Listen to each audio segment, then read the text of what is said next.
Hello दोस्तों, मैं doctor Sanju और आज के हमारे इस वीडियो में हम बात करने वाले हैं कि प्रेगनेंसी के शुरुआत के 3 महीने महिलाओं को अपने खाने पीने के अंदर किन चीज़ों का इस्तेमाल ज़्यादा करना है और कौन सी ऐसी चीज़ें हैं जिनको इस टाइम पे अवॉइड करना ज़रूरी है। क्योंकि बहुत सी महिलाओं के ये सवाल होते हैं कि मैम हम प्रेग्नेंट हैं तो हम क्या चीज़ें ज़्यादा खाएं या क्या नहीं खाएं, उसके बारे में आप हमें बताइए। तो देखिए, प्रेगनेंसी के जो शुरुआत के 3 महीने होते हैं वो बहुत ज़्यादा इम्पॉर्टेंट होते हैं, खुद बच्चे के लिए भी और महिलाओं के लिए भी।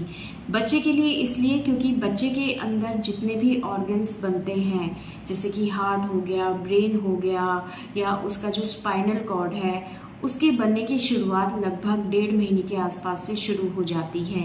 जितने भी ऑर्गन्स उसके शरीर में बनने वाले होते हैं उसका एक शुरुआती ढांचा तैयार होता है शुरुआत के 3 महीने के दौरान। तो इसलिए इस दौरान महिलाओं को ऐसी चीज़ें ज़्यादा खानी है जो कि बच्चे के ब्रेन के डेवलपमेंट के लिए, उसके शारीरिक विकास के लिए ज़्यादा ज़रूरी होते हैं। तो इन सभी चीज़ों को देखते हुए प्रेग्नेंट महिलाओं को अपने खाने पीने में ऐसी चीज़ों को ज़्यादा लेना है जो बच्चे के इस तरह के डेवलपमेंट के लिए ज़्यादा ज़रूरी होती है। अब बात करते हैं कि अपने खाने में आपको किन किन चीज़ों का ध्यान देना है।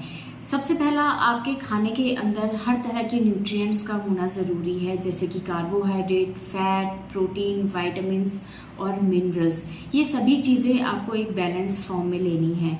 कार्बोहाइड्रेट की कमी को पूरा करने के लिए आप अपने खाने में अनाज ले सकते हैं। अनाज में आप मिक्स अनाज भी यूज़ कर सकते हैं, जैसे कि गेहूं, चावल, या कई लोग मिक्स आटा तैयार करते हैं, उसमें कई तरह के अनाज होते हैं, वो आप ले सकते हैं।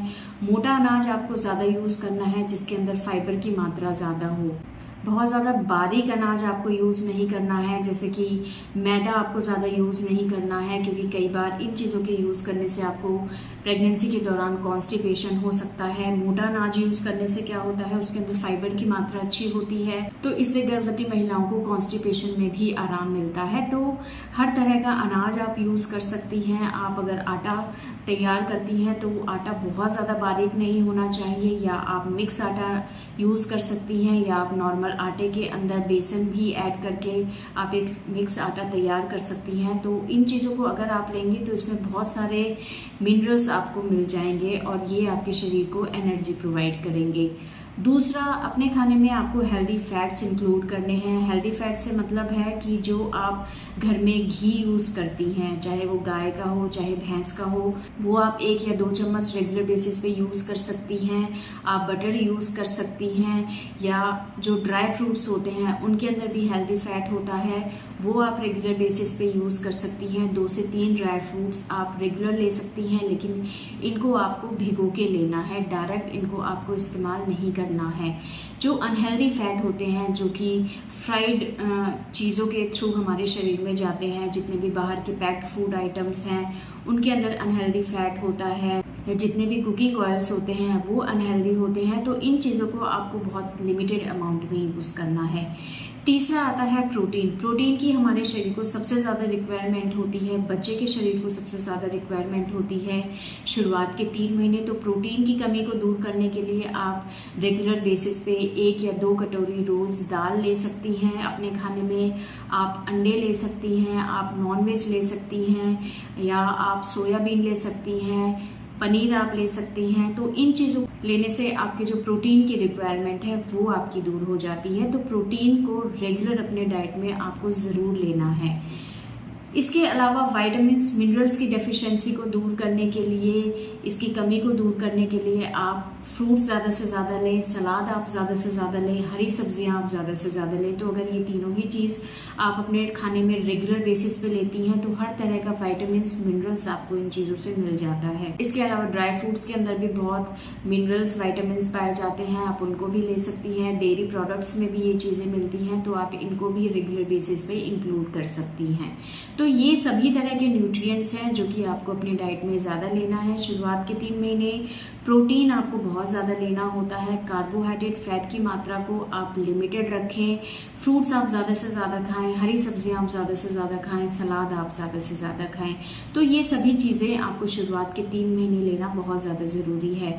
अब बात करते हैं कि शुरुआत के 3 महीने आपको किन चीज़ों को नहीं लेना है या फिर बहुत ज़्यादा लिमिटेड अमाउंट में इनको आपको लेना है। इसमें सबसे पहले आता है कि अगर आप चाय या कॉफ़ी बहुत ज़्यादा पीती हैं तो इनको आपको लिमिटेड अमाउंट में लेना है। अगर आपको गैस बहुत ज़्यादा बनती है, वॉमिटिंग की सेंसेशन बहुत ज़्यादा रहती है तो इन चीज़ों को आप अवॉइड करें। लेकिन अगर आप लेना चाहती हैं तो 1 या 2 कप चाय आप पूरे दिन में ले सकती हैं, क्योंकि ज़्यादा कैफ़ीन आपको प्रॉब्लम कर सकता है, गैस्ट्रिक प्रॉब्लम आपको कर सकता है। ज़्यादा कैफ़ीन आपके बच्चे के लिए भी नुकसानदायक हो सकता है। इसके अलावा अगर आप अल्कोहल लेती हैं, स्मोकिंग करती हैं या किसी तरह की ड्रग्स आप लेती हैं तो इनको आपको बिल्कुल भी नहीं लेना है। अगर किसी तरह की मेडिसिन आप किसी बीमारी के चलते बहुत लंबे टाइम से ले रही हैं तो उसके बारे में एक बार अपने डॉक्टर से कंसल्ट करना है। इसके अलावा बाहर की जितनी भी चीज़ें होती हैं, फ्राइड चीज़ें, पैक्ड फूड आइटम्स जो होते हैं वो, या बहुत ज़्यादा मिर्च मसाले वाली चीज़ें, बहुत स्ट्रॉन्ग स्मेल वाली चीज़ें, ये चीज़ें आपको अवॉइड करनी है, क्योंकि शुरुआत के 3 महीने बहुत सी महिलाओं को नोज़िया वॉमिटिंग की प्रॉब्लम बहुत ज़्यादा रहती है। और अगर आप ये चीज़ें ज़्यादा खाएंगी, बाहर की चीज़ें ज़्यादा खाएंगी तो आपको पेट में प्रॉब्लम हो सकती है, गैस्ट्रिक प्रॉब्लम हो सकती है। बाहर की अनहेल्दी चीज़ें खाने की वजह से आपको फूड पॉइजनिंग हो सकती है। तो इन चीज़ों से अपने आप को आप बचा के रखें ताकि आपको इस तरह की प्रॉब्लम्स ना हो पाएँ। तो ये सारी चीज़ें हैं जिनका आपको प्रेगनेंसी के दौरान ध्यान रखना है, क्योंकि जो भी आप खाएंगी उसका सीधा इफेक्ट आपके बच्चे के डेवलपमेंट के ऊपर पड़ता है। तो अगर आपके खाने में हर चीज़ आपके बच्चे को मिलेंगी, हर तरह का न्यूट्रिएंट आपको और आपके बच्चे को मिलेगा तो आपके बच्चे की ग्रोथ भी बहुत हेल्दी तरीके से होगी। और प्रेगनेंसी के शुरुआत के दिनों में जो परेशानियां महिलाओं के शरीर में होती है, जैसे कि नोज़िया वॉमिटिंग की, उसमें भी आपको काफ़ी ज़्यादा राहत रहेगी। तो खाने पीने के ऊपर आपको बहुत ज़्यादा इस दौरान ध्यान देने की ज़रूरत है। जो भी खाएं वो हेल्दी हो, हर तरह के न्यूट्रिएंट्स उसके अंदर अवेलेबल हो, और जो भी प्रेगनेंसी के लिए ख़राब होता है या जो अनहेल्दी चीज़ें हैं उनको आपको इस टाइम पे अवॉइड करना बहुत ज़्यादा ज़रूरी है।